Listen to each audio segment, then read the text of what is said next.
We are now going to move over to Matty, aka DCLBlogger. So Matty, if you want to turn your video on and unmute yourself, and you can come to the stage.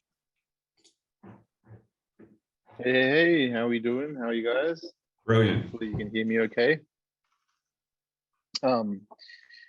Extremely stoked to be here. I wanted to jump into that panel probably 10 times because I was listening in the last 20 minutes, but so many awesome people building the metaverse, as we call it, this virtual space. Kind of bummed I'm doing this solo. I would love to talk to people being stuck in lockdown. So that was, again, would have been fun to jump in. But hey, again, a pleasure and honor to be here among you all. To have an NFT Australia conference of any level and capacity was a dream 3-4 years ago. I remember thinking about the NFT space and tweeting about stuff, and not many people would be retweeting it or engaging and liking. I was like, oh, it's going to take ages for people to figure out this MetaMask kinks and issues. We're probably 3 years too early, and then obviously we had some massive standalone products and projects that just boomed in front of our eyes, like 50 Gateway. The art industry boomed, NBA Top Shot punks blew up, and it's been intense and exhausting, but a lot of fun for a lot of us. All right, guys. So my topic, I believe, is marketing in the metaverse. I wonder if I can share my screen. It would be awesome to share my screen, Greg. I don't know if I have the rights to do that. Do you have? Let me see. Oh, well, actually, I think I can. You can try that out.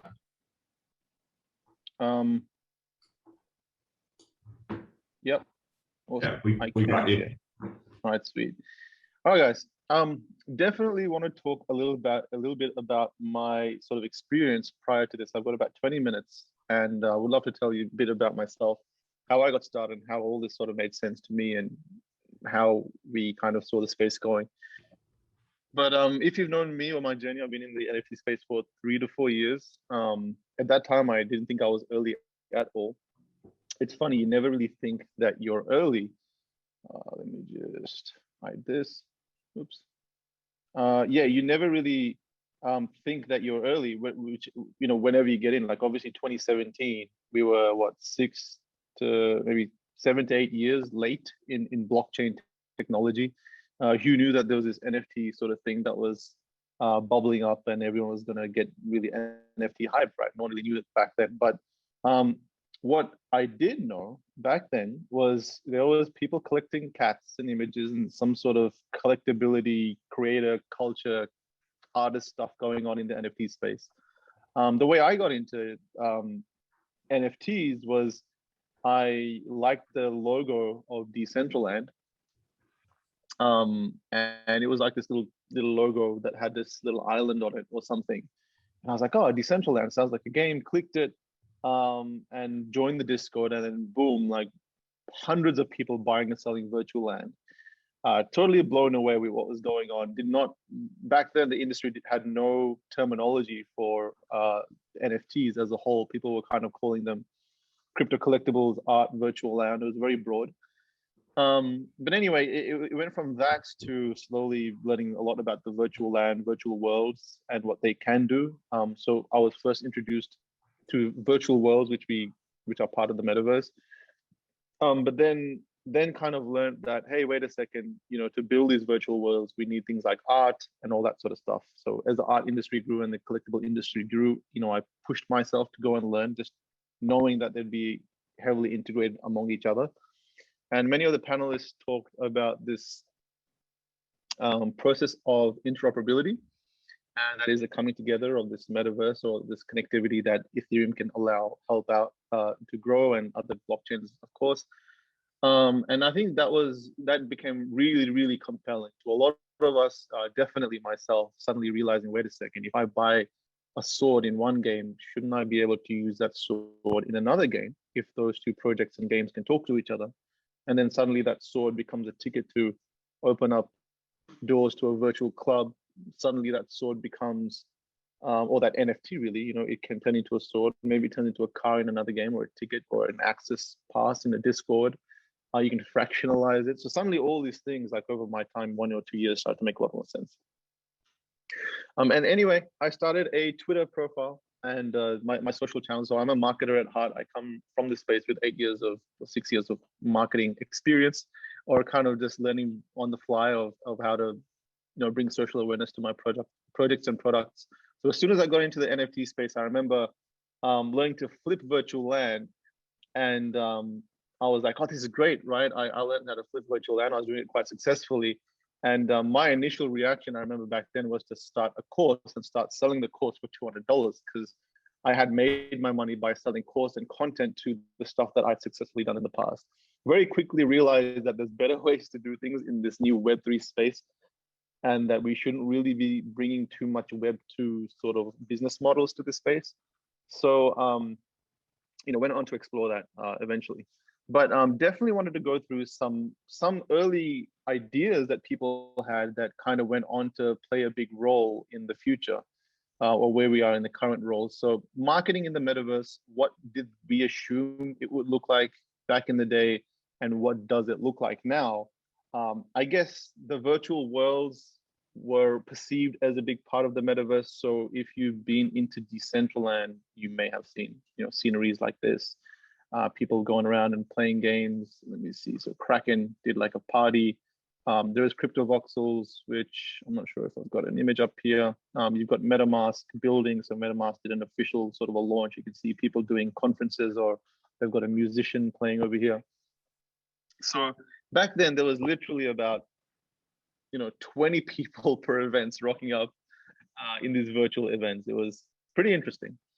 And so what we were anticipating is, okay, well, surely people will go on to build a lot of cool experiences in Decentraland and these spaces. And so wouldn't it make sense to run conferences and start running advertisements, and start running, getting sponsors? So I remember one of the very early experiments was running conferences in Decentraland. That's what we did.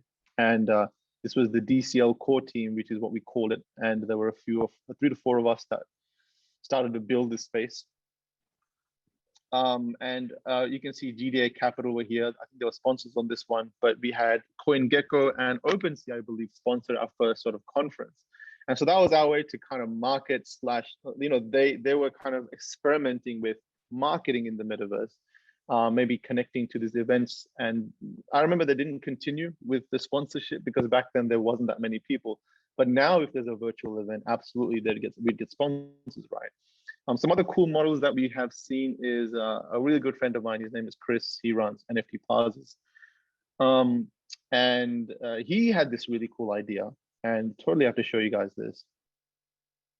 Let me minimize my screen. Yeah, so I hope you guys can see everything, but basically what Chris did was he built NFT Plazas, which is a website that goes through the news of, which originally started with Decentraland, but started to talk about NFTs in general. He went on to do NFT kiosks. So he built many kiosks across multiple virtual worlds. So you can see all these kiosks that exist here and all the lands that he owns. And he's got partnerships with the districts and all this sort of stuff. So this, what you see here is the overall map of Decentraland. If I scroll down, this is the overall map of crypto voxels. If I scroll down, the map of Somnium space, and basically they all look sort of like this. And so what he said is, wait a second. So if many, many people go on, and Metaverse is this interconnected, social communities, then people will move everywhere, right? So why not have options for when projects want to come into the space and advertise or market or bring some outreach to their projects? Why not have something connected to everything? One, you're invested in all projects. 2, you have this awareness channel that exists on all projects that you can switch on and display their banners if someone decides to come in and market with you. So this was a really cool kind of early experiment. I remember Chris doing this, and for me, it kind of looked very far-fetched because I didn't know when people would come into the spaces and start exploring, but now it makes total sense. I'm sure in the next 1 or 2 or 3 years, it'll make even more sense as these spaces, these virtual worlds sort of grow. Moving on, we got Sandbox. This is a really cool image. Sandbox is another virtual world where you can go in and build games. So if you've played Minecraft, then Sandbox is totally your vibe. One really cool thing you can see here, what they've allowed people to do is add a logo to the lands that they own. You can see there are lands for Binance, there's Republic Realm, there is Cybercoms, there is the Pedo, Zrun, Voxadeus, a bunch of people. There is some VCs, there is Galaxy Digital, there's South China Mornington Post. This is sort of like a visual way to see how, I guess, the metaverse is going to shape up, right? You're going to have neighbors or projects and products of all varieties doing things in meetups, and we're going to be connecting at some level. So I just thought it's a cool image to show, because people are now buying land because you can stick your logo on a project like Sandbox, and you can kind of flex your community, or the size of, not so much your investment, but the size of your entry into the Sandbox. You can see Metakey here, which is a project I founded 6 to 8 months ago. The largest land parcel is, I think, 576 land parcels. So we bought one. I remember as soon as we bought one, we had a ton of interest in the Metakey project. So it's an interesting thing, because you just buy the land, you put your logo on there, and people check the map and they're like, oh, wait, what's this new project? And that was a really cool dynamic that I found, that I hope projects like Decentraland and CryptoVoxels follow. Because suddenly when you know who your neighbors are, you want to be near them, right? So just bringing up this map purely just to show what's going on here. There was a lot of talk with CryptoPunks with the previous panels. So would love to bring up Danny, who is a total boss in NFT collecting. He may be listening into this. I know he's Aussie, but Danny has been around from the space, and I've been seeing him in, I think, the Axie Discord, and some other spaces. He has the most valuable CryptoPunk in existence right now. And this punk is valuable because I believe it is the only 7-trait punk. I think it's 7 trait punks, yeah. But different punks have different trait counts. And this one has 7, and I think that is the only one with 7. So it's got a hat, 1, 2, 3, 4, 5, 6, 7. Okay, so you got cigarette, it's got a buck tooth, a beard, a mole, an earring, glasses. And this image might look really silly to you, but things have value because of what they mean in the space. And I can see he's got a background of Slime Sundays piece. This means a lot to us in the crypto culture in our community. When we see these things, we immediately are like, holy shit, this is awesome, right? So Danny, he and many other CryptoPunk people, and also many avatar or us that are entering and existing on Twitter and crypto Twitter, NFT Twitter, and I guess these social spaces that are already Web 2 are the first entry into the metaverse, or part of it is these sort of spaces, right? So people rock up to these profile pictures, and immediately there is a little bit of marketability there. Is that this guy is a punk owner, this guy supports a certain project, this guy has a certain artist behind him. And a very cool thing, and I wanted to bring this profile up because I wanted to connect it to this awesome thing I saw on Twitter today. I saw a very early look at how NFT profile pictures verifications will work. So we had this sort of video, so I'm gonna play it. I'm not sure if you guys can hear it, but I will just off the sound. But there was an early look at how devs are experimenting. So this is an official Twitter dev, I believe, who's experimenting with changing the profile pic, connecting it to a wallet somehow, and verifying your punk. So you can see here, there's an Ethereum symbol that verifies your punk ownership in Twitter. And this is just like the coolest thing for me to wake up to this morning. But we had like, suddenly there is this like validation, or this sort of like provability that what you have, you own. It was a very foreign and surprising concept to me that people would give value to JPEGs or avatars when they put it as their Twitter profiles, right? Because I would have thought that other people, and I'm sure many people think this as well, is that people would just copy paste that avatar and put it as theirs. Why would they not do that? Well, one, because it's kind of lame to represent something that you don't own.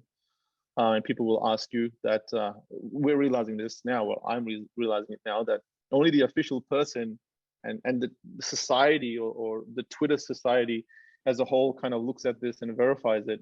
But people know who the original person is. So if you kind of copy this punk and put it as your profile pic, people know that's not the original punk.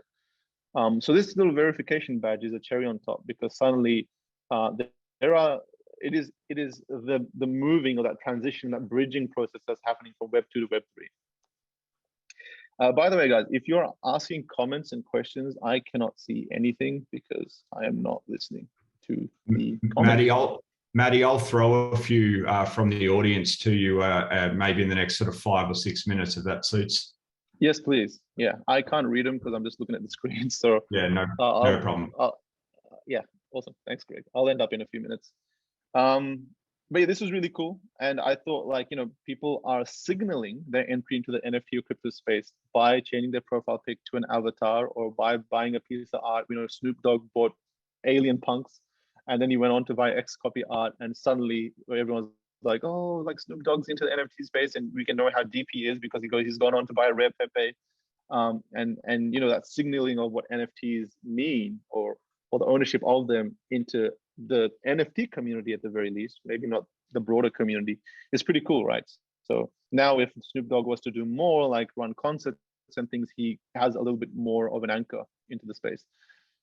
Kraken came in and did an event. What we are finding is that projects and brands that are big, again, in the process to anchor and reach out to the community, are doing events in Decentraland and many others. I'm being totally biased here for Decentraland. I got to bring up crypto voxels as well. I mean, there are plenty of really cool stuff happening at crypto voxels and other places where, you know, people are building, you know, bookshops, and brands are coming in and building experiences and doing wearables and doing all sorts of things. So in the example I wanted to use with Kraken is that they drop wearables. So Kraken comes here, Binance comes here, MetaMask came in before and dropped Metakey hats, but people are sending wearables, which are these NFTs that you can basically airdrop to everyone or sell to anyone you want, to the community. And suddenly thousands of people are representing your brand. They own it. It's kind of a collectible because it's their first wearable in Decentraland or crypto voxels or wherever they decide to do it. And suddenly it's a way for companies to come and market themselves through the community by, one, engaging, and two, providing value or an NFT. So that was pretty cool. Again, MetaMask coming in and giving everyone Fox helmets, heads, masks, whatever these are, but they're pretty cool. People like to represent them. And doing more like events. Another really cool thing is the integration of what NFTs may mean in this space. If you know me, then you would know that I had a project called Metakey. We actually did a launch today that went good and bad. I mean, it sold out in 15 minutes, which was great, but suddenly it sold out. Like, there was so much hype behind it that it sold out very quickly, and a lot of people weren't able to get it. It crashed Rarible, and it just, yeah, it was a social disaster because it was very hard to manage the inflow of questions.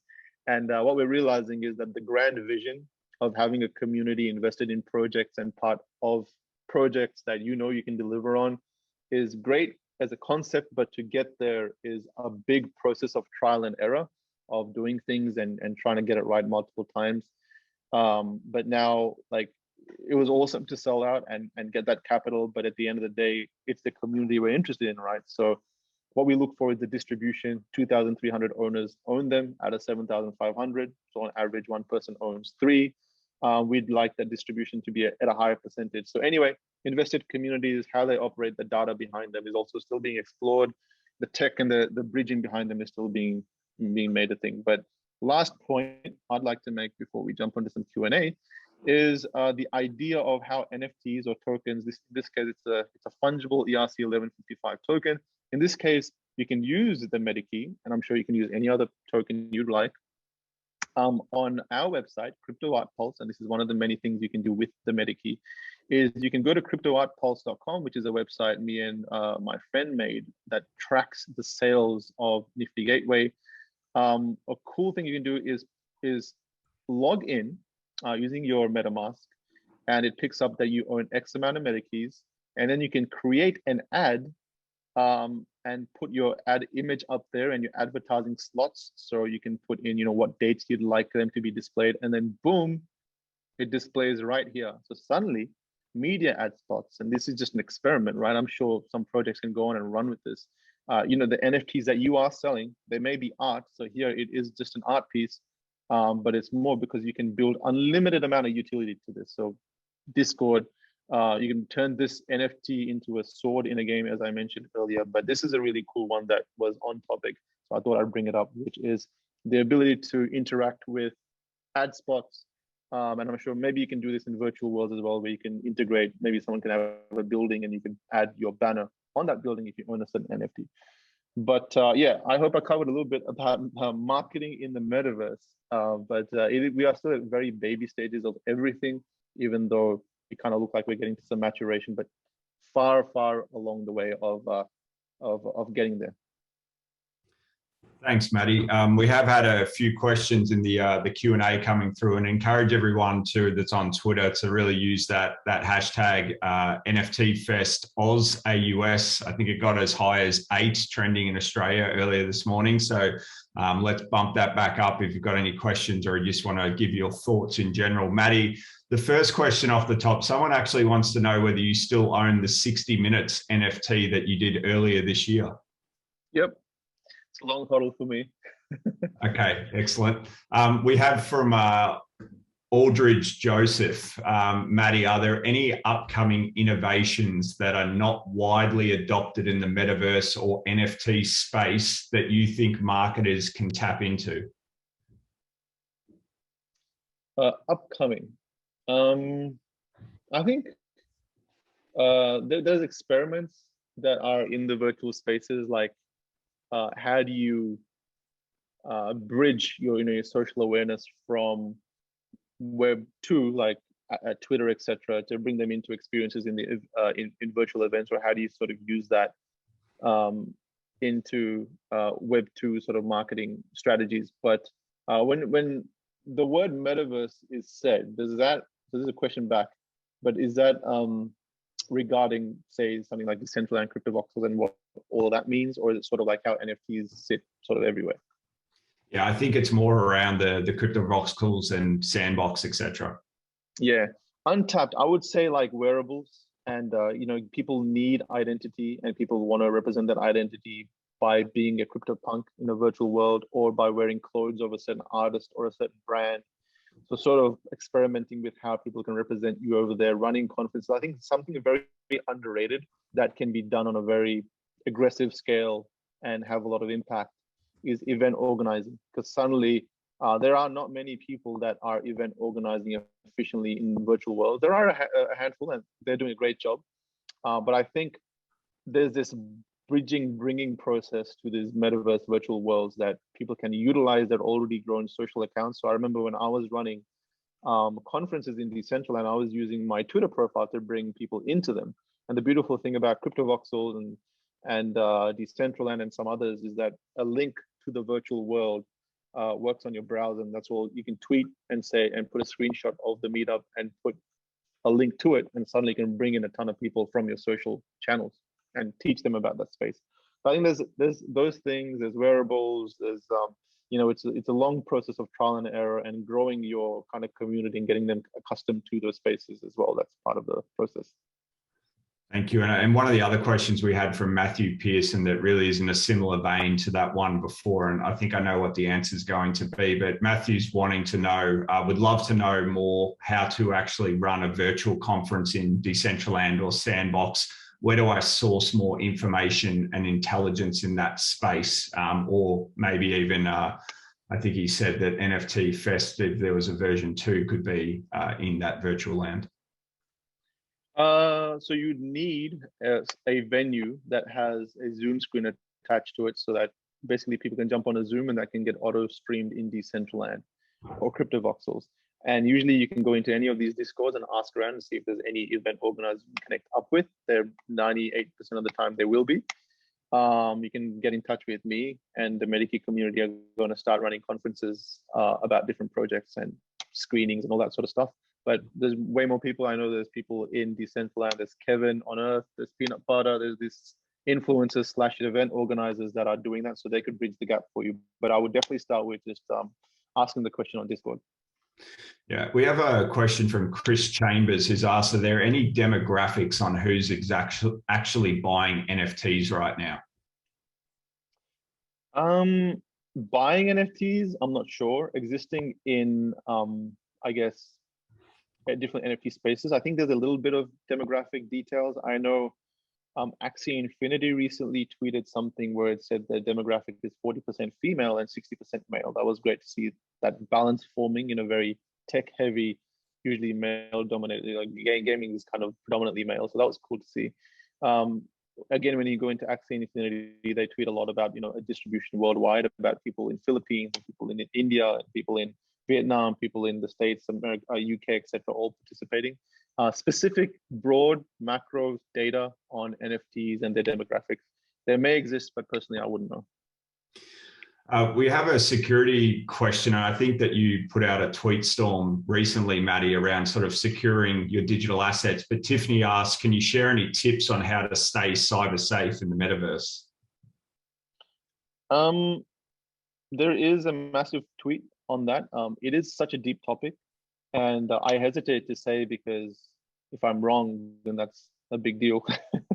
But there is no limit to how kind of stringent you should be with your security, whether that means to write down your passphrase on paper and keep that paper memorized in your head and rip that paper up so only you know it, whether that means to hide it in a sock somewhere and then take that sock and lock it up in a bank or something, right? There is no madness level here. Like I personally do not click on any links.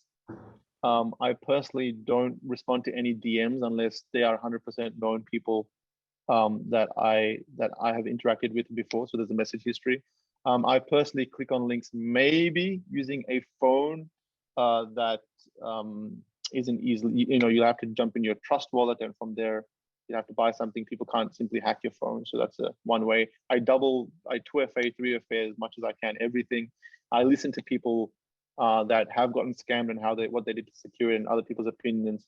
But there is a lot, and I would advise you to just go to DCLBlogger Twitter and check out the thread on security, or maybe just Google it, security DCLBlogger Twitter, and you'll find a pretty decent thread on all of it. Wonderful. And just the last question coming in from Warren Smith, who asks, for those of us retail investors that have an interest in investing in the space but do not have the time or skill set to stay abreast of all the development, how would you suggest we achieve this? In a group. For one person to get involved in this space, I'm telling you from someone that's been in the space 3 to 4 years, that reads up about NFT news probably 8 hours a day, it is very difficult to still be on top of things at this point. One of my friends' most favorite game recently did a drop called Habbo Hotel. I'm sure maybe some of you guys have played it in the past when you guys were young, and I didn't even know about it, and he didn't even know about it, and that dropped 2 days ago. So it's very easy to miss things. It helps being in a group and finding friends, whether that be a Discord community or your personal friends, 3 to 4 people that help scour the web and bring opportunities to your table. It isn't as easy. Maybe you can watch some YouTube tutorials, YouTube videos of people that keep up with the NFT space and find some nuggets there. But at the end of the day, there is no substitute for keeping plugged into the space and reading things and taking time to absorb stuff. It's a very complicated space. It's fast changing. And either you dedicate full time to this, or you get multiple people that collectively dedicate part-time to this, but bring ideas to the table that you can reassess. You're not going to catch everything, that's fine. I didn't catch CryptoPunks, shame on me. But you will know what's up there that you can act on, maybe some of this stuff. You just have to win a few times and you'll do really good. Yeah, and I'd encourage anyone on the line, if you're not already following Matty on Twitter at DCLBlogger, he is one of the best in terms of his Twitter threads to add value, whether you're new or you've been in the space for a while. So Matty, just wrapping up, and thanks again for your time. Where can people find you other than your Twitter handle that I've just sort of given away? Where do you want to point people to if they want to know more about you and the Metakey? Twitter's good. Twitter is what I use to keep quite active. We have a Discord. So if you go to maybe the Metakey Discord, that might help, because suddenly in that Discord, we talk about NFT strategy. We do radars, we do posts about different up and coming projects and what may be good opportunities to check out. So the Metakey Discord, let me just bring that up. This right here, this link on the Metakey Discord, that should help. Yeah, Twitter, Discord, and my YouTube. Oh, you're right. I do a daily live YouTube show, 7 p.m. EST, which is 9 a.m. Melbourne time, on my YouTube. Yeah. Yes. All right. Well, thanks again, Matty, for your insights today. Really appreciate it. We've had lots of love for you on the channels. So again, thank you.